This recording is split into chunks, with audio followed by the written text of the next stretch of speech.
ఏమన్నా మనం నాకు అర్థం కాదు. రైతులు మంచిగా ఉండాలి, వ్యవసాయం మంచిగా ఉండాలి, పల్లెలు బాగుండాలి, వృత్తి పనులు బాగుండాలి. యాదవులకు గొర్రెలు ఇప్పించారు. ఇప్పుడు వస్తున్నాయా గొర్రెలు? వినబడతలేదు. బంద్ అయినాయా? ఎందుకు బంద్ అయినట్టు? మరి దానికి ఏం రోగం వచ్చే? మరి ఎవరికి ఇచ్చినట్టు? చేపలు పట్టే వాళ్ళ కోసం చేప పిల్లలు వేసినాం, ఇప్పుడు వేస్తానరా? మరి ఎవరికి చేసినట్టు? వృత్తి పని వాళ్ళకు ఉండదు, ఎవరికి ఉండదు. బీడీ కార్మికులు ఉన్నారు, నాకు ఎవరు దరఖాస్తు ఇయ్యలే, ఇవాళ అడగలే. అప్పుడప్పుడు మా తులమ చెప్పేది, అన్న వాళ్ళ పరిస్థితి బాగుండదు, పేదరికంలోనని చెప్పేది. మా అంతటా మేమే ఆలోచించుకొని బీడీ కార్మికులకు పెన్షన్ తెచ్చినాం. మొత్తం భారతదేశంలో ఏ రాష్ట్రంలో ఇస్తారా? వాళ్ళకి పెన్షన్లు పెంచుతామని ఎగబెట్టినరా? వాళ్ళకు కాదు ఎన్ని ఆశలు. ఇంట్లో ఉన్న ఆడపిల్లకు 5 లక్షలు మహాలక్ష్మి అని పేరు పెట్టి 2500 నెలకిస్తామని ఇచ్చిండ్రా? రూపాయి వచ్చిందా? అట్లా ఎన్ని 6 గ్యారంటీలు, 420 హామీలు. స్కూటీలు ఎక్కడ వాయే?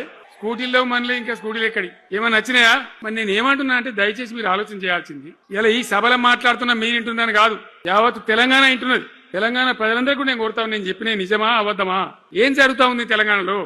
ఈ సందర్భంలో ఖచ్చితంగా ప్రజల మంచిని కోరే ప్రతి వాళ్ళు ఒకటి కావాల్సిందే, మళ్ళా తెలంగాణ పునర్నిర్మాణ యజ్ఞం మళ్ళా ప్రారంభం కావాల్సిందే.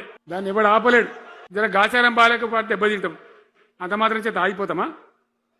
ఊకుందామా? పోరాటం చేయాల్సిందే, వీళ్ళని నిలదీయాల్సిందే.